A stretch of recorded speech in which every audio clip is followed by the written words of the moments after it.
Good morning students. आज हम करेंगे electric field intensity at A point on the equatorial line of an electric dipole. कल हमने किया था कि इलेक्ट्रिक फील्ड अगर इलेक्ट्रिक डाइपोल हमारे पास है तो उसके एक्सियल लाइन पे किसी एक पॉइंट पे इलेक्ट्रिक फील्ड इंटेंसिटी कितनी होती है। आज हम इक्वेटोरियल की बात करते हैं। Let us consider an electric dipole AB। AB एक इलेक्ट्रिक डाइपोल है जिसमें माइनस क्यू चार्ज A पर है, प्लस क्यू चार्ज B पर है। Let O be the center of this electric dipole and let the length of this electric dipole is 2a। इसकी length मान लीजिए कितनी है, 2a है। Now let P be a point on equatorial line of this dipole where the electric field intensity is to be determined. Let OP is equal to R। ये R vector है O से लेकर P की तरफ। Now join AP and BP। Let the angle PAB is equal to angle PBA is equal to theta. मान लीजिए ये angle दोनों थीटा है। ये एंगल क्यों एक जैसे थीटा होंगे? क्योंकि O इसका सेंटर है, सेंटर में से परपेंडिकुलर बनाया है तो ये एक आइसोसेलेस ट्रायंगल बन जाती है जिसमें कि आमने सामने वाले जो बराबर साइडें हैं उनके आमने सामने के एंगल एक दूसरे के बराबर होते हैं। OP is equal to R and angle PAB is equal to angle PBA is equal to theta।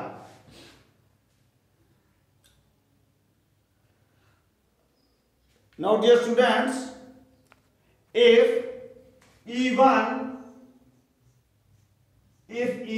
is the electric field intensity at point P due to discharge minus Q, then the magnitude of E1 will be equal to 1 by 4 pi epsilon 0 into Q divided by AP का square.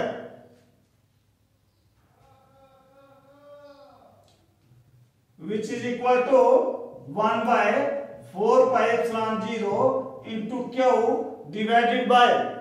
अब AP की value क्या हो सकती है? In right triangle APO the length OP is equal to R, AO is equal to A because AB is equal to 2A and O is the midpoint of this AB and therefore AO is equal to A. Now according to Pythagoras theorem, the length of the hypotenuse can be calculated, can be determined, and the formula for that hypotenuse का square is equal to base का square plus perpendicular का square. तो यहाँ hypotenuse क्या है? AP है and so AP का square is equal to base आ जाएगा A का स्क्वायर प्लस परपेंडिकुलर यहाँ से यहाँ है कितना? R का स्क्वायर। जहाँ हम ये भी लिख सकते हैं is equal to R square plus A square, क्योंकि हमने पिछले वाले क्वेश्चन में R और A लिखा था। तो AP square is equal to R square plus A square. तो ये आ गया R square plus A square. Okay, keep it equation number 1। And the direction of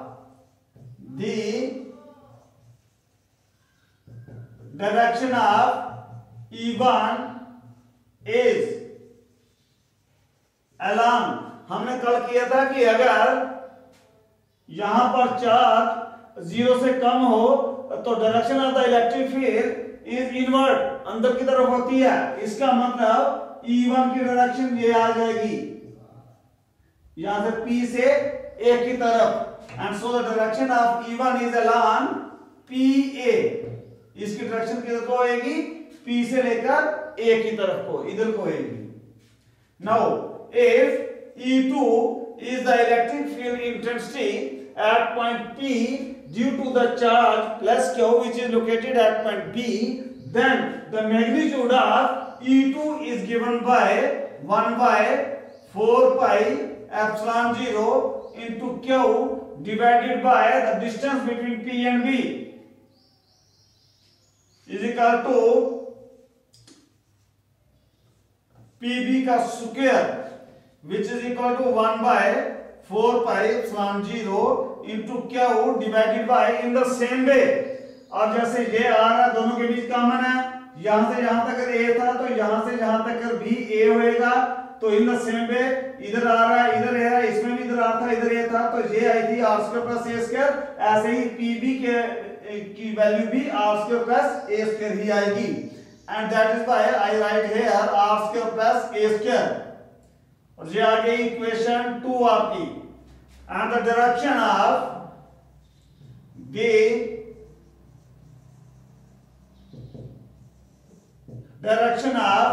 E2 is along,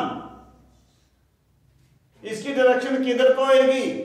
हम जानते हैं कि अगर यहां पर जो चार्ज है वो 0 से ज्यादा है तो इलेक्ट्रिक फील्ड की जो डायरेक्शन होती है वो आउटवर्ड होती है। आउटवर्ड मतलब यहां से इधर को जाएगी आगे, तो ये इधर को जाएगी, इधर जाएगी E2। इसको नाम कुछ दे दीजिए, A B, इसको मैं C दे देता हूं नाम। तो इसकी E2 की डायरेक्शन किधर को आएगी? इधर को आएगी along PC, और BP प्रोड्यूस्ड भी लिख सकते हैं, इधर along PC लिख देता हूं मैं। इतनी बात तो हमने उसमें भी की थी, इसमें भी की थी। अब थोड़ी सारी यहां जो फर्क आएगा, अब आएगा कि अब इसमें E1 इधर है, E2 इधर है। अगर आपने 11th में जो रेजोल्यूशन ऑफ द वेक्टर्स पढ़े हों और अगर आपको दिमाग में बड़े अच्छे से क्लियर हो तो आपको कोई दिक्कत होने वाली नहीं। अब देखिए AB के पैरेलल आप यहां से एक लाइन ड्रा कीजिए, इसको नाम दे दीजिए, कोई M दे दीजिए। अब ये एंगल थीटा है तो ये एंगल भी थीटा होना चाहिए। आपने ट्रांसवर्सल पढ़े हैं और उसमें आपने पढ़ा था कि if you are having two parallel lines and a transversal intersects that then the set of the corresponding angles are equal to each other, ये एंगल इसके बराबर हो जाएगा, नंबर 1। नंबर 2, ये एंगल जो होएगा ये भी थीटा हो जाना जी। ये एंगल थीटा कैसे होएगा? आप जानते हैं ये दोनों जो लाइनें एक दूसरे के पैरेलल हैं, ये लाइन इनको इंटरसेक्ट करती हुई आ रही है। ये एंगल और ये एंगल इंटीरियर अल्टरनेट एंगल्स होते हैं, और हम जानते हैं कि दो पैरेलल लाइंस हों, एक उनको ट्रांसवर्सल इंटरसेक्ट करती हुई आए तो इंटीरियर अल्टरनेट एंगल्स एक दूसरे के बराबर होते हैं। अच्छा, अब आप देखिए ये जो E1 था इधर, इसको हम रिजॉल्व कर सकते हैं टू रेक्टेंगुलर कंपोनेंट्स में। एक तो आ जाएगा इसके पास वाला ये, और एक इसके परपेंडिकुलर इधर, आपका मसला हल हो जाएगा। तो आपने लिखना है E1 can be resolved into two rectangular components now E1 can be resolved into two rectangular components. कौन कौन से आएंगे? एक तो आ जाएगा E1 cos थीटा, इधर को E1 cos theta along PM, और PM क्या है? इसके पैरेलल है, which is parallel to AB, ऐसे भी लिख सकते हैं। और दूसरा क्या आएगा? इसके परपेंडिकुलर में इधर को, तो इधर कौन सा होता है जो परपेंडिकुलर में होता है जी? E1 sin theta, it is along PO which is perpendicular to AB। ये दो कंपोनेंट्स आ गए हमारे E1 के। ऐसे ही हम E2 को भी दो रेक्टेंगुलर कंपोनेंट में रिजॉल्व कर सकते हैं। E2 can also be resolved into two rectangular components. E2 can also be resolved into two rectangular components. इसके कौन कौन से होंगे? नंबर 1 E2 है तो इस लाइन को बढ़ा दो सीधे अब आगे। तो एक तो E2 के पास ये है, ये आ गया PM, तो ये वाला होएगा कौन सा? E2 cos थीटा, इधर ही है पास, तो आपने लिखना है E2 cos theta along PM which is parallel to AB। And number 2 इसके परपेंडिकुलर में ये है, इसको नाम कुछ और दे दो, क्या दे दूं? इस M दे दूं, M दे देता हूं। और दूसरा आ जाएगा E2 sin theta along PM which is perpendicular to AB। अब हमने कल किया था कि जो टोटल इलेक्ट्रिक फील्ड इंटेंसिटी होगी at point P due to this electric dipole, it will be equal to the vector sum of the electric field intensity at point A and the electric field intensity at point B. What does it mean? It means that the resultant electric field intensity at point P is given by E is equal to E1 plus E2। Yes है। अब इनके magnitude की बात करें, अब यहां पर तो दोनों की डायरेक्शन अलग ही आ रही है, इसलिए वो कल वाला चक्कर तो है नहीं, कोलिनियर वाला जो अपोजिट वाला चक्कर तो है नहीं छोटे बड़े वाले की, आपको कोई भी परेशानी नहीं होनी है। तो इसके मैग्नीट्यूड की बात करते हैं तो E is equal to E1 plus E2। और E1 plus E2 की बात करते हैं तो जब इसमें इनके दोनों कंपोनेंट्स हम लेंगे, अब एक बार देखिए कि E1 sin थीटा और E2 sin थीटा ये दोनों एक ही पॉइंट पर हैं और दोनों अपोजिट हैं, एक इधर को है एक इधर को है, दोनों एक ही पॉइंट पर जो इक्वल वैल्यूज, इक्वल दोनों एक ही पॉइंट पर दोनों फोर्सेस अगर लगें तो उसका net resultant is equal to 0 and therefore E1 sin theta and E2 sin theta are acting at the same points and are opposite in direction and therefore they cancel each other, and so the net resultant that we get, it is equal to E1 cos theta plus E2 cos theta, and therefore E will be equal to E1 cos theta plus E2 cos theta। अब E1 की value हमारे पास equation 1 में है, E2 की value equation 2 में है, इनको जमा करेंगे और cos थीटा इनके साथ चलना है। चलो जी लिखिएगा, which is equal to E1 क्या आया था 1 by 4 pi epsilon 0 into Q divided by R square plus A square आया था into cos थीटा वैसे का वैसे ये साथ में रहता है और प्लस E2 की वैल्यू यहां से इक्वेशन नंबर 2 से 1 by 4 pi epsilon 0 into Q divided by R square plus A square into cos theta same. अब इसको ध्यान से देखिए जरा, ये दोनों बिल्कुल सेम हैं, तो हम क्या करेंगे, हम ऐसे लिख सकता हूं कि इसको twice of 1 by 4 pi epsilon 0 into Q divided by R square plus A square into cos theta ऐसे लिख सकता हूं क्योंकि बिल्कुल सेम ही है दोनों। Now is equal to twice of 1 by 4 pi epsilon 0 into Q divided by R square plus A square into अब cos थीटा इनमें से इसमें से या इसमें से किसी भी एक राइट एंगल, आपके पास राइट एंगल जो है इनमें से किसी भी एक में से cos थीटा की वैल्यू निकाल लीजिए।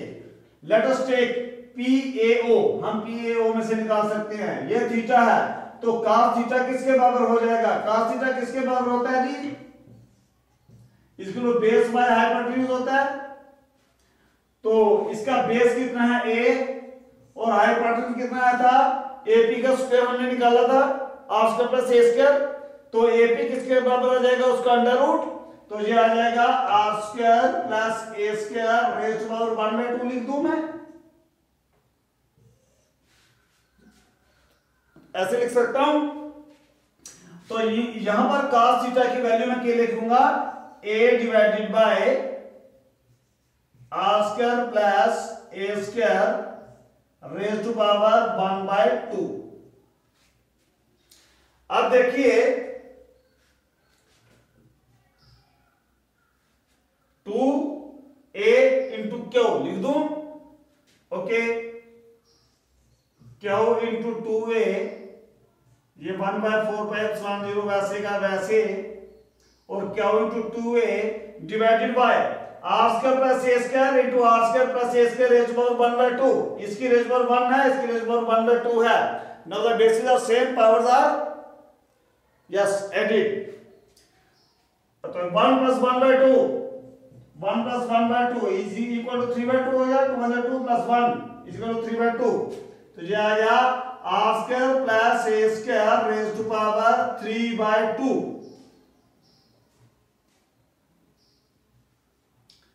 which is equal to, it's equal to Q into 2A is equal to, it's the electric dipole moment, and now I will write here P and divided by 1/4 pi epsilon 0 4 pi epsilon 0 into 1 by this is R square plus A square raised to power 3/2. Now if the electric dipole is short, जैसा आपने कल किया था, if the electric dipole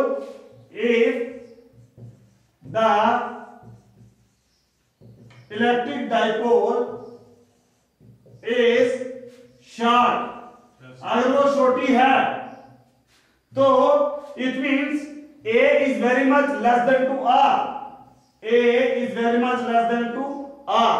If A is very much less than to R, then A can be neglected. It means A can be neglected. A को neglect कर देंगे. A can be neglected, and therefore this equation becomes, इसको equation number 3 दे सकते हैं आप. E will be equal to, ये आ गया 1/4 pi epsilon 0 into P divided by, यहां से A को निगलेक्ट कर देंगे तो हमारे पास A को निगलेक्ट कर दिया तो R raised to power 2 into 3/2, R raised to power 2 raised to power 3/2, ये 2 और 2 कैंसिल हो जाएगा, तो हमारे पास क्या बचना है 1/4 pi epsilon 0 into P divided by R raised to power 3, ये आपके पास नेट इक्वेशन आ गई। It is the required expression for the electric field intensity at A point on the equatorial line of an electric dipole. यहां से जैसे हमने कल किया था वो भी कर सकते हैं कि E जो है it is proportional to 1/r⁻³ ये भी क्लियर हो जाएगा।